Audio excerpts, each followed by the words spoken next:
अस्सलाम वालेकुम व्यूवर्स, मैं हूं मोहसिन सलीम। मैथ्स ब्लॉगर में आपको खुशामदीद। आज का हमारा टॉपिक है कि कैसे किसी नंबर का परसेंटेज लिया जाता है।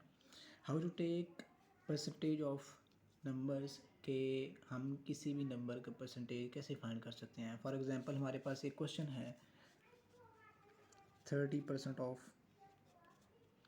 80।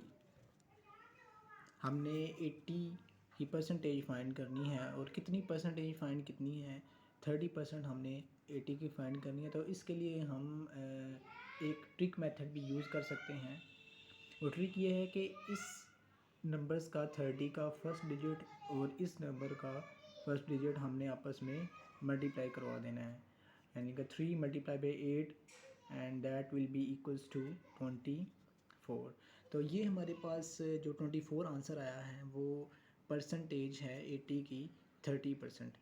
तो इसका आगे ट्रिक मेथड क्या है वो हम वीडियो के इंशाल्लाह लास्ट में बताएंगे। इसी तरह हम किसी भी और इस तरह के नंबर्स के ऐसे नंबर्स जिनके लास्ट में ज़ीरो आता हो, ऐसे नंबर्स जिनके लास्ट में ज़ीरो आता हो उस पे हम ये ट्रिक परफॉर्म कर सकते हैं और किसी भी नंबर पे इस तरह की ट्रिक परफॉर्म नहीं होगी। तो इसी तरह एक और नंबर हम ट्राई कर लेते हैं। For example 20% of 60। एक नंबर है 60, हमने इसका 20% फाइंड करना है। तो ये बिल्कुल वही मेथड है कि इन 20 का फर्स्ट डिजिट ले ले और 60 का फर्स्ट डिजिट ले ले, आपस में इनको मल्टीप्लाई कर दें। ये हम जो है ना वो अपने माइंड में बगैर सॉल्व किए कर सकते हैं। 2 मल्टीप्लाई बाई 6 इक्वल्स टू 12। तो ये 12 60 का जो है ना वो 20% होगा। इसी तरह एक और नंबर ले लें 70% ऑफ 90। हमने 70 परसेंटेज निकालनी है, 70% निकालना है 90 का। तो ये वही अगेन 7 इसका फर्स्ट डिजिट और इसका जो है ना 9 फर्स्ट डिजिट, इनको आपस में मल्टीपल कर दें तो ये इनका आंसर है 63 इनका। ये बस टेबल्स पे डिपेंड करता है कि आपकी जो है ना टेबल पे कितनी ग्रिप है। तो नेक्स्ट देखें जी, अगर तो ऐसा नंबर, ये तो हमने 2 डिजिट नंबर की बात की, दोनों जो है ना वो 2 डिजिट नंबर हैं।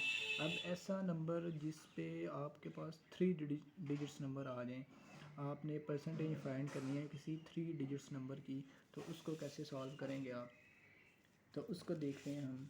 फॉर एग्ज़ाम्पल आपने सॉल्व करना है 20% ऑफ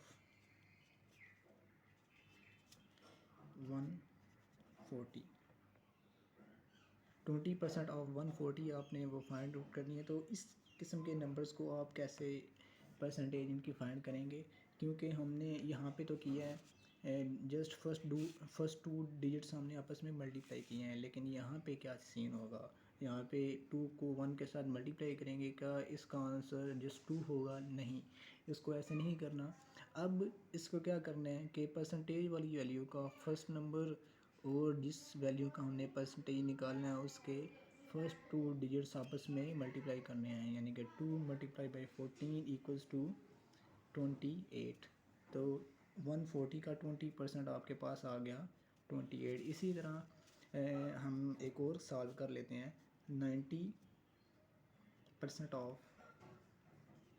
220। तो ये भी बिल्कुल इसी तरह के हमने 9 ले लेना है, 90 में से 9 फर्स्ट डिजिट और यहाँ से 22। तो आपस में इनको मल्टीप्लाई कर दें, 9 multiply by 22 that will be equals to 198। ठीक है। तो इस तरह के क्वेश्चंस को हम इस तरह डील कर सकते हैं, वो भी बगैर किसी रिटर्न फॉर्म के अपने माइंड के अंदर कर सकते हैं। अब मैंने वीडियो के शुरू में ये कहा था कि इस पे क्या बैकग्राउंड क्या है इस किस्म के क्वेश्चन को सॉल्व करने का। तो बैकग्राउंड इसमें ये होता है कि ये देखें यहाँ पे भी ज़ीरो है और ये लास्ट में भी ज़ीरो है, यानी कि ऐसे नंबर्स जिनके लास्ट में ज़ीरो आए, ये भी ज़ीरो है और ये भी ज़ीरो है। इसी तरह लास्ट में हर नंबर्स के क्या ज़ीरो है। तो ये हम परसेंटेज वैल्यू के साथ जब इसे डिवाइड करते हैं, जिस तरह मेथड ये है, हमने 70% निकालना है 90 का, तो हम इसका मेथड कैसे यूज़ करते हैं, 70 मल्टीप्लाई बाई 90 डिवाइडेड बाई 100। ये जो 100 है ये परसेंटेज वैल्यू है। मैंने लास्ट वीडियो में इसका बताया था कि परसेंटेज इक्वल होता है 1/100 के। तो हमने इस परसेंटेज वैल्यू से इन दोनों की मल्टीप्लिकेशन को, प्रोडक्ट को डिवाइड करना होता है। और ये 2 सिफ़र हैं, ऊपर भी 2 सिफ़र हैं, तो ये दोनों इनसे कैंसिल हो जाएंगे और डायरेक्टली हमारे पास वो फर्स्ट डिजिट ही दोनों का बच जाएगा, जिसको हम डायरेक्टली मल्टीप्लाई कर सकते हैं। यही लॉजिक है इस वीडियो में इस किस्म के क्वेश्चन को सॉल्व करने के लिए। तो इंशाल्लाह मिलते हैं नेक्स्ट वीडियो में। अल्लाह हाफ़िज़।